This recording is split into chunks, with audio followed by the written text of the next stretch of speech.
Hey guys, it's Damien from Marketing Food Online, and I hope you're having a great day as always. So here's the question. What is the most profitable way of selling a food product?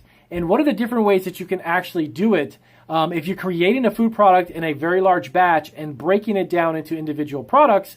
I'm going to go over several different ways so you can understand the different available methods to sell a food product to make the most. Let's get right into it. There's several different ways behind me here. I'm going to show you a few different ways that you can make a product and sell it and understand the different variables of people who come between you and your final customer. And it's really important to understand that because it's really dependent upon the type of product that you're making, plus the type of food business that you do have. Because some of the local laws, if you're doing it from home, some of these behind me are actually going to be restricted. And if you're in a commercial facility, well, then all of these are really available to you. So let's hop right into it. I want to explain exactly what this means, okay? So number one, being online. Okay, so if you're online, you're going to sell directly to a customer. You're going to create a website. You're going to have a product. The customer is going to buy the product, and then you ship it to them. It's very plain and simple, but the only thing to keep in mind is when you're online, yes, you're going directly to the customer, but there is kind of a middleman. Who is the middleman? Well, if you're on Etsy, they're going to take a cut of that transaction. If you're on Amazon, they're going to take a cut of that action. And then the transactions on eBay or any other platform, they're going to be kind of in between you and your customer. So keep that in mind. So as far as the margin goes and the profit, it's going to be slightly smaller than what you may expect because they're going to take a percentage of that. So they're kind of in between you and your customer, okay? So the next one we have is you to the wholesaler, and from the wholesaler it goes to the retailer. This is another example of a kind of a third party that's standing between you and the retailer. Now, this method is used by a lot of people who produce products in really large batches and may sell the product in a very small container. So going online and selling like a $2 or $3 or $4 item really may not make sense. But when you do this method, remember that your margins are lower per unit, but you can sell a lot more product. Okay, so what I mean by that is, let's say you have a box and it's got 24 count box of a product, right? And you're selling 24 bottles of, let's say, vinegar, okay? Now, each individual bottle of vinegar, you're not going to make that much on as far as the margin's concerned because you have a wholesaler standing between you and the retailer. But when you start selling case packs and you're selling 100 case packs or 1,000 case packs, then those margins add up and now you're making a good amount of money. But most importantly is that you're selling a larger volume of product, okay? So you're selling a lot of them. Then this one is one that I would recommend. And where's my marker? Where's my marker? Here we go. Okay, so this is the one I would recommend. If you're making a product in a commercial facility, not at home, because this doesn't apply in most states, you can't do this. Now, if you're at home and it's you and you're selling it to the retailer, you directly, and you're delivering it, you set up the sales, there's no one representing you, there's no wholesaler, just you. There's a larger margin for profit when this is happening because there's no one standing between you and the retailer. Okay, so if it's a local mom and pop grocery store, and let's say you're selling salsa and you can make it in your commercial facility and you just bring it to them, there's nobody else doing the distribution, the logistics, they're not representing you, they're not selling it for you. This is a better way to go. Okay, but if you're producing the product from home, you can't really do this. A lot of states don't allow you to sell to retailers when you're in a cottage food business, okay? Now, the next one up is the you to the food broker. And a food broker represents you, does all the sales work, and will also in some cases help you with the logistical part of it, the shipping and all of that. And then it goes to the retailer. Now, this is a good and a bad thing. The only reason why is because the food broker needs money. And normally they'll take money up front in order for them to begin to get your product out there, to start selling it and be the salesperson representing your product or representing your brand. So keep in mind, the food broker is going to want to get paid to do that. And they're not going to get paid after they sell a product. They got to get paid up front. So you're investing in something that has no idea whether or not it's going to be successful. They could have a food product. They could be out there pitching it and selling it to everybody. And nobody's signing the contract to buy a product and you're paying them to do that. Okay? So keep that in mind. When I started my business and we were in our commercial facility as we are now, I actually picked up the phone and began to make phone calls to corporate buyers and purchasers just simply do it yourself and say, look, I could be there and I could set up a table, do some sampling, and I delivered it. I took the check. I got paid. It was me and the retailer, so there's nobody between us, so you make more money, okay? Just keep that in mind. It's like a philosophy about anything. If it's you and the customer, the more people standing between it, the less you make, okay? Now, then there's you and the Amazon and customer. So this is FBA.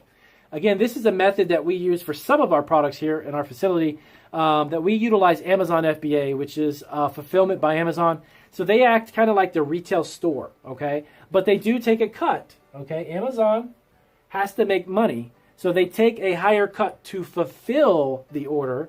So they pull it off the shelf, put it in a box. Then if somebody has a problem with it, the customer service, all of that gets taken care of by Amazon. But they're going to need some money. So they're going to take a larger cut. They're going to have a larger FBA fee involved, as opposed to you selling on Amazon and you shipping it. That's different, okay? Now, locally. So this is the most simplistic way. If you're starting out a small business, and 99% of the time it's probably from home, and you're selling at fairs, festivals, markets, and things like that, it's just you and the customer. You set up a tent, you set up your area, put your sign up, and you start pitching your product, you start selling it, you get people to come to your table, they sample it, then they buy it. That's the most profitable method of selling a product when you first start, okay? Now, when you grow or you have a company who's interested in it, don't get me wrong, like food brokers can be beneficial. If you've got a really hot item and they're going to push it like crazy, you could begin to sell thousands and thousands of units. To be honest, every single one of these methods work out great, but I just did this video to make you understand how these work. Now, when you're first starting out from home, this is probably the best and the only legal way of doing it, because you can't normally sell to retailers and then they turn around and sell it.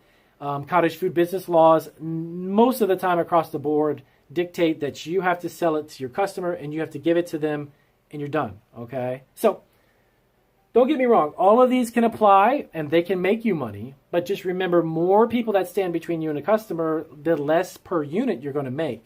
Now, some of the benefits of a food broker is, the benefits of the food broker is maybe you are not really energized up enough, you're not really set up enough, or maybe your personality, you're not really good at like picking up a phone and just talking to a corporate buyer out of the blue, and that's okay. Nothing wrong with that.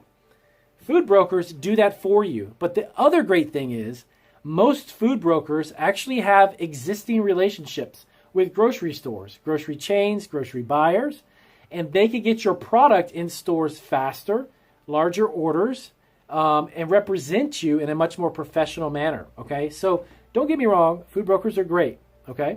Wholesalers, the same thing. They're kind of like a food broker. What a wholesaler would do, a wholesale distributor would do, is they've got a big warehouse, okay?